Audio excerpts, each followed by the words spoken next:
Ang madamdaming bagong awitin ni Ashtin Olviga at nakaka-inspire na 15 taong paglalakbay. Maligayang pagbabalik, Star Pulse is a Fam Philippines, ang iyong pangunahing mapagkukunan para sa pinakabago at pinakamainit na balita sa libangan sa bansa. Kung bago ka lang dito, huwag kalimutang pindutin ang like button, subscribe, at pindutin ang notification bell para updated ka sa mga trending na balita. Naranasan mo na bang magmahal ng sobra na nang bigla silang mawala, ang tanging tanong na natitira sa puso mo ay, nasaan ka na? Iyan mismo ang emosyong ibinubuhos ni Ashtin Olviga sa kanyang pinakabagong single, at tinatawag na ito ng mga tagahanga na isa sa kanyang pinaka-nakakaantig na pagganap. Ngunit alam mo ba na sa likod ng madamdaming kantang ito ay isang nakaka-inspire na kwento ng pagtitiyaga, pagtanggi, pagsusumikap at isang 15 taong paglalakbay patungo sa tagumpay. Ngayon, pag-uusapan natin ang bagong-bagong single ni Ashtin Olviga na Nasaan Ka Na?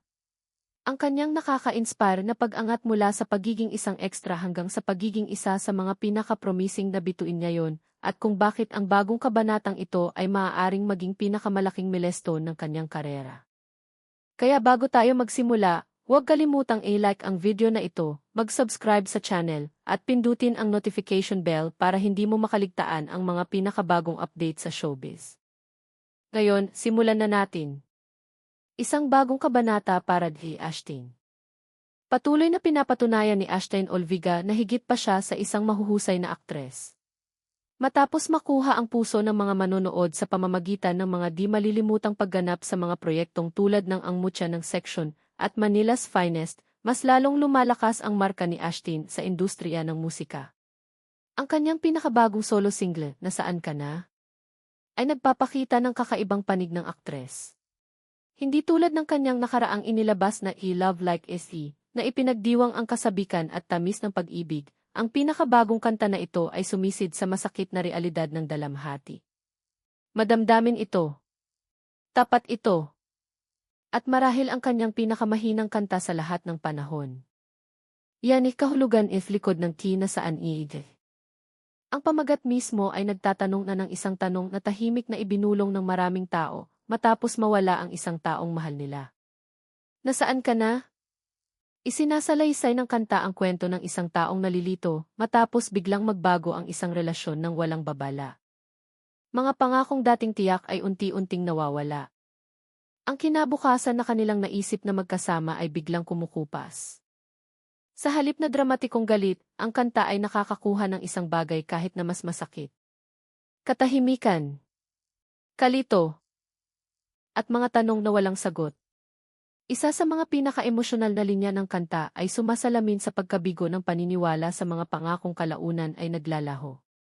Sa halip na sisihin ang sinuman, inihahatid ni Ashtin ang mga liriko ng may katapatan na nagpapahintulot sa mga tagapakinig na madama ang bawat onsa ng dalamhati. Bakit natatanghadin kanta? Ang nagpapaiba sa single na ito ay ang maturity nito. Maraming love song ang nakatuon sa kasabikan ng romansa. Ang iba ay nakatuon sa paghihiganti pagkatapos ng isang hiwalayan. Ngunit ang Nasaan Ka Na ay pumipili ng ibang landas. Inayakap nito ang kahinaan. Sa halip na magpanggap na malakas, kinikilala nito na ang paggaling ay nagsisimula sa pagtanggap ng sakit. Isa sa mga pinakamalakas na mensahe ng kanta ay nagpapaalala sa mga tagapakinig na hindi ito gaanong masasaktan kung hindi ka nito pinasaya noon. Ang simpleng realisasyong iyon ang nagiging emosyonal na puso ng kanta. Ang sakit ay umiiral dahil ang tunay na kaligayahan ay dating umiiral.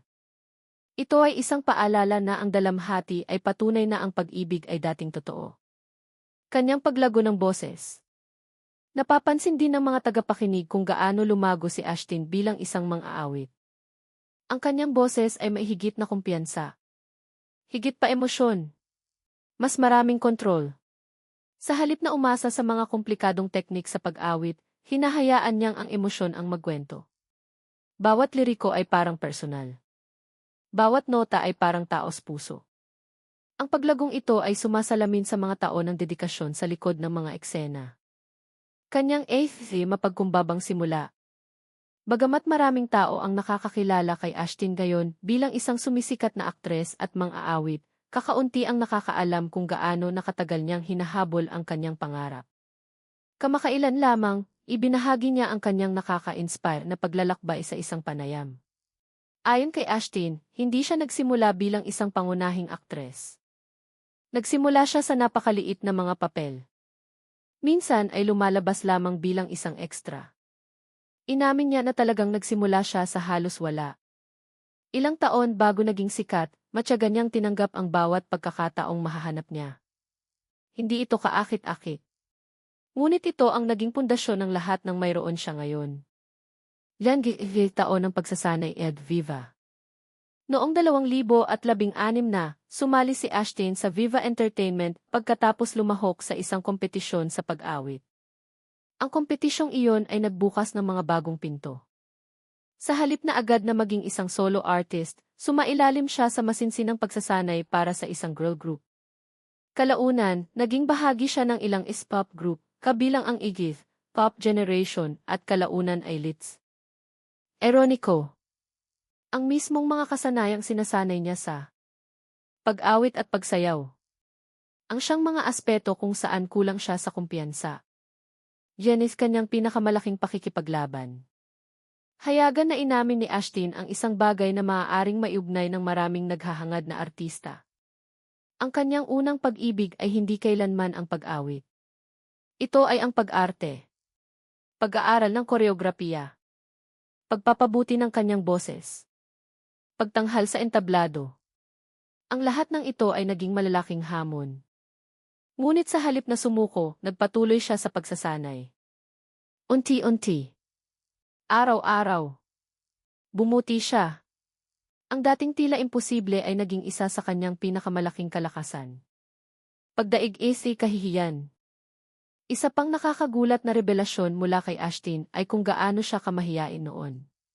Sa mga panayam sa kanyang mga dating grupo ng babae, madalas niyang iniiwasan ang paghawak ng mikropono.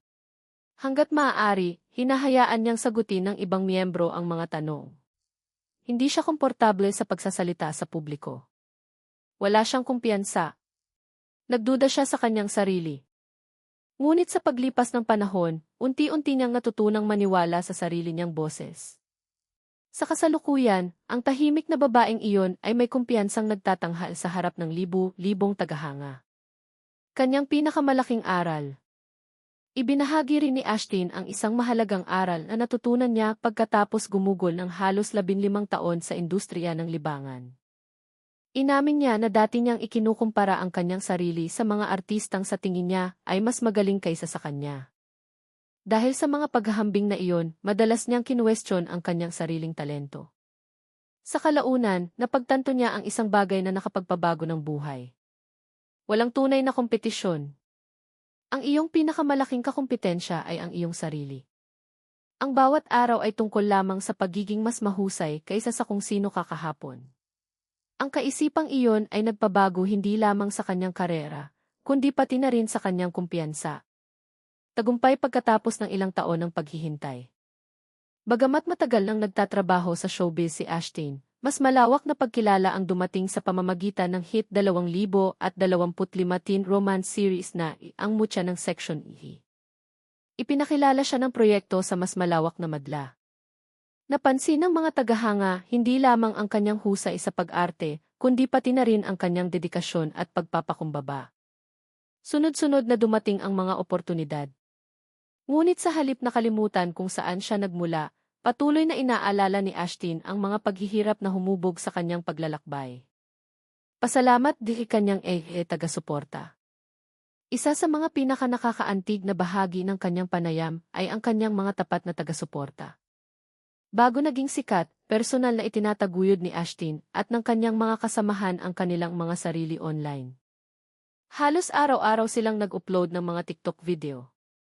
Walang sawang nagpo-post sila sa social media.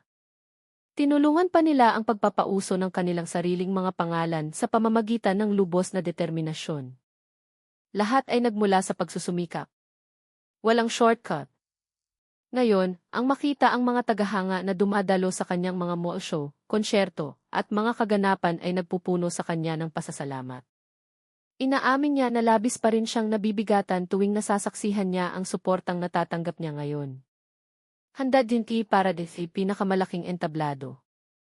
Ang pinakabagong single ni Ashtin ay nagsisilbi ring opisyal na awit para sa kanyang nalalapit na solo concert na I Love Like Ashtin na nakatakdang perform ngayong Agosto 22 sa New Frontier Theater. Ang konsyerto ay nagmamarka ng isa pang mahalagang milestone sa kanyang karera.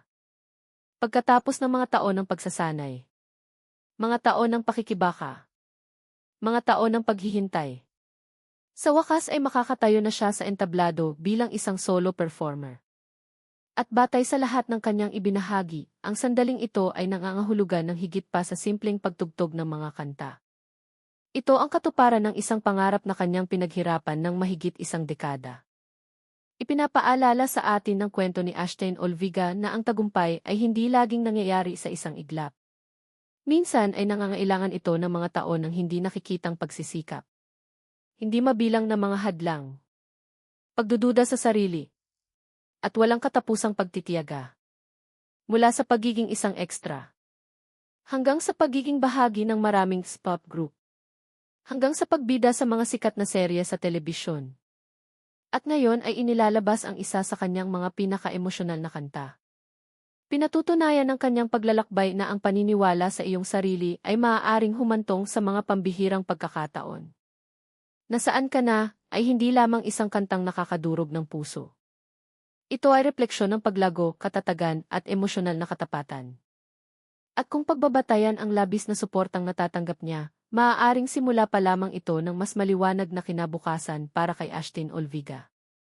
Ano ang iyong palagay tungkol sa pinakabagong single ni Ashtin? Napakinggan mo na ba ang Nasaan Ka Na?